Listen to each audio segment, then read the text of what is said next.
Hello my dear friends, you're in the Military Summary channel, and this short video we're going to discuss the most important events that took place during the previous night. The Russians continue bombing and attacking all over the entire territory of Ukraine. The explosions took place, according to the information we have, in Mirgorod, the aircraft field, in Dnipro, Zaporozhye, in the western part of Ukraine, and the main purpose and the reason of Russian attack was to discover and destroy the Ukrainian aircrafts like Su-24 and MiG-25 and Su-27 on the airfields.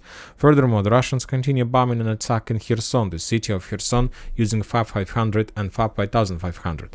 As we discussed in the previous video, the Ukrainians continue concentration of their forces. They have completed the redeployment of 35th, 36th, 37th and 38th Marine Brigades in Kherson area, and probably the Ukrainians are planning to start landing operation very soon, trying to force and cross Dnipro River. And this is the reason why the Russians attack every single city, every single building, all over the entire bank of Ukrainian river Dnipro. And currently, as I understand, the Russians don't have exact information where exactly the Ukrainians concentrated their forces, so that's why they try to destroy every single building, every single barrack, every single building that can have infantry inside. The explosions and attacks took place not just in the vicinity of Kherson, also the Russians continue bombing and attacking the Ukrainian forces in the vicinity of Berislav, to be more precise, in the vicinity of Kakhovka Dam. On this video we can see how the Russians managed to discover the movement and position of Ukrainian forces on the Ukrainian bank of the river, and as a result of FPV drone strike, another fortification and trenches of Ukrainian forces were destroyed. So we expect that Ukrainians from day to day will launch an offensive operation trying to cross Dnipro River, obviously, which will lead to significant losses from the Ukrainian side. Very interesting updates are coming from Zaporozhye area, and currently not just from Orekhov but also from Gulyai-Polye. When talking about Orekhov direction, the Ukrainians continue concentration of their forces right in front of Kopany.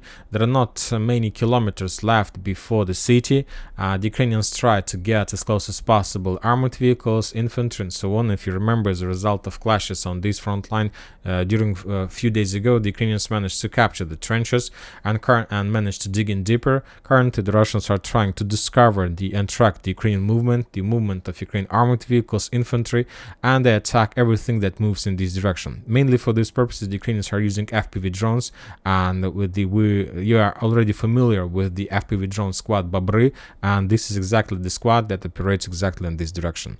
Another armored vehicle was also destroyed somewhere in the vicinity of Kopany using the same tactic. The Ukrainians entered the territory, landed their infantry, and just abandoned the tanks because they understand that tanks currently is the most wishful target for the Russians, and as a result of another FPV drone strike, another Ukrainian tank was destroyed. So this is the situation on the vicinity between Kopany, in the area between Kopany and Novodanilovka. When talking about Gulyai-Polye, since the beginning of the Ukrainian greatest counter-offensive operation, we have received almost nothing from this area. There were no clashes, just some updates from the Russian sources about sending of some reconnaissance team and so on. But lately, the Russian sources started publishing more updates from this area. For example, on this video we can see the usage of distance demining equipment UR-77. The Russians were trying to clear the passage, clear the way, probably for another attempt to attack from the Russian forces in direction of Gulyai-Polye. And this is very interesting because Gulyai-Polye is a very well fortified area, and it's very difficult to understand what is the purpose of the Russian attacks. But if we increase the number of updates since the beginning of October, we're gonna see that this is not the only update from this area. A few days ago, to be more precise, on the 8th of October, we got update that the Russians, as a result of offensive operation, managed to maintain the gray zone and to get as close as possible to the city by the name of Chervone. So the Russians maintain their positions, and currently they are ready to start probably even offensive operation. It's very difficult to understand and believe that the Russians are able to start any offensive operation, but the evidence and geolocations from this territory tell us that the Russians are trying to demine the territory, to eat and to maintain the gray zone and to get as close as possible to the city. Furthermore, if we calculate the distance between, let's say, Gulyai-Polye and closest Russian positions, the distance is around 3 kilometers. So it's nothing, it's even less when talking about, let's say, Novomikhailov and even Ugledar. Not so Soledar, but Avdiivka. So very close, so there are very high chances to start very powerful attack and to establish control over the city. When talking about the city by the name of village Malinovka, the Russians also continue tracking and discovering Ukrainian positions, and as a result of FPV drone strikes, the Russians continue reducing the number of Ukrainian forces on this direction. So this is about Gulay Polya area. When talking about Novomikhailivka, we got very interesting details, very interesting update from this territory. The Russians during the previous days managed to get as close as possible to the city from the south and from the north, and they're ready to start offensive operation. The only thing they need is another wave of very heavy artillery pressure against the city. And the Russians have redeployed their heavy artillery systems like TOS flamethrower system. On this video we see how the Ukrainians managed to discover the position of Russian flamethrower system, and as a result of HIMARS strike, that flamethrower system was destroyed. So the Russians is about to start the final phase. They have concentrated heavy weapon like TOS flamethrower systems. They of course very soon they are going to start bombing this territory, and after that the Russians will launch the final ground operation from the north and from the south. When talking about Avdiivka direction, we have received almost nothing from this area, just regular updates about the Russian progress, about taking control over another checkpoint.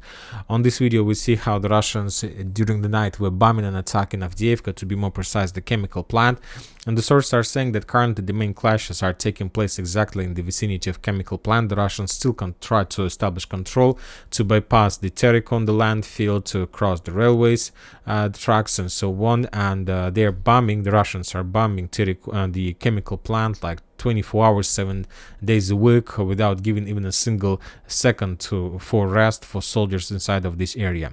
Furthermore, the Russians continue artillery preparation in Pervomaiska. This is another objective of the Russians in this area.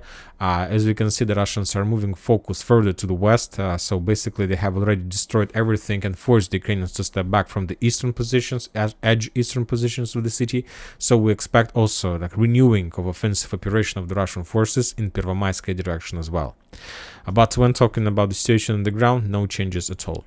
When talking about Bakhmut, here we can see the situation 50-50. Either the Russians and the Ukrainians attack each other, trying to reduce forces of each other on this direction. The Ukrainians establish complete FPV drone control over the territories above Mykolaiv, Zaitsev, Akadema, the main supply roads, the main hidden positions that the Russians try to use to attack the Ukrainians from hidden positions, artillery positions, and so on. During those attacks, during these videos that were published by the Ukrainians, they managed to destroy significant number, or at least damage significant number of artillery systems, armored vehicles, local ammo depots. So the Ukrainians are very successful using this type of warfare. Not just soldiers, not just vehicles, also soldiers were attacked and so on.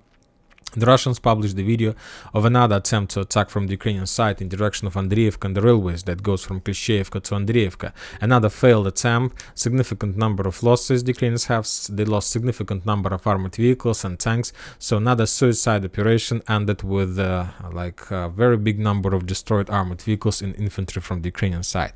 But without any success, without any results with crossing the railways, and currently the situation is the same as was yesterday and the day before yesterday. On this video we can see the railways, the strategical area that Ukrainians try to cross, and we see the Russian artillery fire against the Ukrainian infantry and their position. So the situation currently without changes. When talking about the northern direction, Kupiansk, Liman, we got some updates as well. We get some updates of destroyed Russian positions. So there are very heavy clashes in the vicinity of Makeyevka, Raigorodka, and we have exchange of strikes on Kislovka-Kotlarovka front line. The Russians continue reducing and destroying the Ukrainian edge positions along the railways. This is the fire positions of the Ukrainian forces that the Russians obviously need to take control over. They want to continue offensive operation, so they're bombing everything, trying to clear the passage for the Russian armored vehicles. The Ukrainians from their side try to find the tank hidden position that the Russians used to attack, and using FPV drones they are attacking and trying to destroy as much as possible of Russian forces. So this is the situation all over the combat line. As you can see, the front line hasn't been changed during the previous night, but obviously we understand that this week we are going to receive more updates, and obviously and probably we are going to see the beginning of Ukrainian offensive operation crossing the Dnieper River.